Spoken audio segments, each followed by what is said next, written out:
that Miami Dolphins game wasn't pretty. That wasn't very fun to watch.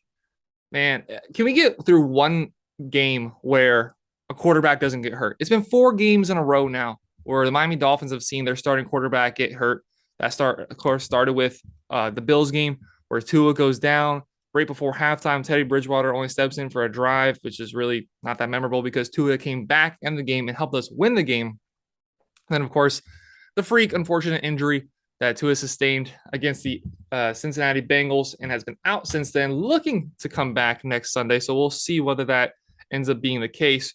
And then we move over to the Jets game. Teddy Bridgewater going down with a concussion, quote unquote, because I don't think anybody truly thinks that that was a concussion. Skylar Thompson steps in and does okay, but of course lose that game as well. And then yesterday, Skylar Thompson is doing really well. Skylar Thompson was balling. He ended with I think an 85 QBR rating, only with 24 snaps, and he was looking good. He was looking athletic. His throws had some zing on it, and the Dolphins were moving the ball down the field. We had a couple drives where if we had shot ourselves in the foot with bad penalties, could have been touchdowns and could have been the difference maker of the game.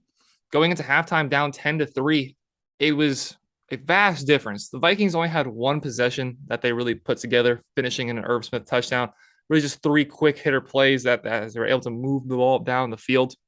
Now, of course, being after Nick Needham's injury, and unfortunately, we all know Nick Needham now is out for the season with a torn Achilles. After that moment, the Vikings offense seemed to step it up a bit. Justin Jefferson had 0 catches through the first quarter, and then he ends up finishing 6 catches, 107 yards. Dalvin Cook was completely nil and void throughout the entire game until the long touchdown at the end of the game. Gets a 53-yard run, finishes with 77 yards total on the game. So the Dolphins defense played great. It's not going to show it in the stats because of what they end up finishing with 24 points. But the defense played incredible. The front four, front seven, depending on how many people were sending, was getting pressure, was getting to the quarterback. And we saw Noah Iguanagany step up a little bit, had a few good plays defending Adam Thielen. So we saw some promise there. Like another game with no turnovers, which is something that we relied on so heavily under the Brian Flores regime. Had an NFL record for most games consecutive with a turnover on defense. So you're not getting that. And then on the other side of the ball, the offense was just lethargic and miserable. Teddy Bridgewater finished with 329 yards and 2 touchdowns, 2 interceptions, but that really is inflated. And a lot of that was on Jalen Waddles, really just walked down the right sideline to get like a 60-yard gain or something when the game was already like a 2-score game with 2.5 minutes left to go. So Teddy Bridgewater, it's really frustrating to watch Teddy play. I of course have Dolphins season tickets. I'm there every home game. Have been going to every home game for a while now. And Teddy Bridgewater is so different play to play, and you don't know what to expect from him. Sometimes you'll see him roll out of the pocket, evade a rusher, and able to find Tyreek Hill, who he did a great job finding Tyreek Hill yesterday, 12 catches, 177 yards. Other times, though, he's just standing in the pocket and it doesn't, for someone who's a veteran quarterback, it doesn't sense that he has a lot of awareness of the defense who's crashing in on him. And I will say that the offensive line was horrible yesterday. Greg Little had a 1.6 offensive lineman rating. Liam Eichenberg might just be worse than Jesse Davis was, which is mind-boggling to even consider that being a possibility. You have both your tackles out. You have the only guy who is playing his correct position and doing a good job at it is Robert Hunt. He had a couple of penalties yesterday. Connor Williams, man, if I see this guy over snap the ball one more time, I'm going to lose my mind. Especially since with the struggles we have on the offensive line, if you could just move him over to either of the guards and then have Robert Hunt play one of the tackles and just try to make it work, I think that would be a lot better off. But this offense just did not look good. What Teddy ends up finishing with isn't a true representation of what the game was. Raheem Mostert in the ground game, 14 carries, 49 yards. The Dolphins are still bottom 5 in the NFL in rushing yards. 73 yards as a whole. Passing game was, well, receivers wise, was actually pretty good. Tyreek Hill, 12 catches, 177. Jalen Waddle, 6 catches, 129. And unfortunately, the biggest takeaway from Jalen Waddle is 2 game-changing mistakes. One of Teddy's interceptions, which you can't put on him. The other one you can completely put on him. But he hits Waddle in the chest, and the ball bounces up in the air. The 2 defenders bounce it back up in the air, and eventually comes down with the interception. And then, of course, he fumbles it, trying to make a move to get to the outside. So that does overshadow his 6-catch, 129 day. But this team needs Tua. This team needs Tua back. The Miami Dolphins need Tua back at quarterback. And I can't say it enough. If you told me this time last year that we are in desperate need of Tua to be the quarterback, I would have called you crazy. But Tua, give him credit for what he deserves. Give him credit where credit is due. He does have a decent pocket awareness. Now, last year, it didn't appear that way, but he didn't have time to really be aware. He was just getting smacked after 2 seconds. He had the smallest window of time to throw in the entire NFL. I think he had to throw the ball, or was throwing the ball, only 1.8 seconds after the snap because he was getting hit. When he got hit by Matt Milano, it was, I think, like 1.5 seconds after the snap, hits him in the ribs, out for a few games, gets placed on the IR. Tua will hit some of the throws that Teddy didn't hit, that Skylar Thompson didn't hit. Skylar is athletic and has a great arm, and he had a few throws that, I mean, he's just dropping dimes.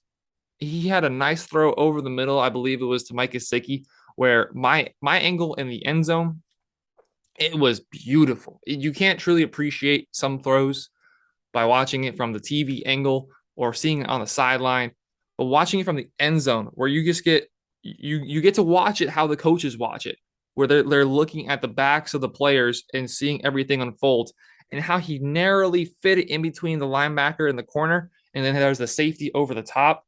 Skylar Thompson played well while he was in there. Skylar Thompson, while he was in there, 7 completions, 13 yards, a rating of 75, so not 85. Skylar Thompson looked good, was able to scramble out of the pocket a couple times and make throws, had 9 yards rushing, but he didn't have an opportunity to come back in the game. It looks like some sort of thumb injury, a fractured thumb possibly. He was still on the sideline for emergency backup purposes, but he wasn't coming back in. But Tua, with what this team can do, what this team is built to do, this team is built around Tua. Speed, get the ball in your playmakers' hands quickly. Teddy Bridgewater would stand there and just hope somebody found a way to get open. He didn't trust himself to be making the throws, and I don't trust him to make the throws. Tua, though, like that pass I referred to about Skylar Thompson, Tua's making that on a regular basis on different sides of the field, not just down the middle, but to the left, to the right, short. And now we've seen it even over the top. He started to finally open things up a little bit. So Tua coming back against the Steelers on Sunday is going to be huge for this Dolphins team. Tua is what this team needs. He was a top 5 quarterback of the season so far. When he went down, he was top 5 in touchdowns. He was number 1 in quarterback rating. He was top 5 in quarterback efficiency, touchdown to interception ratio. He was amongst the top in the league.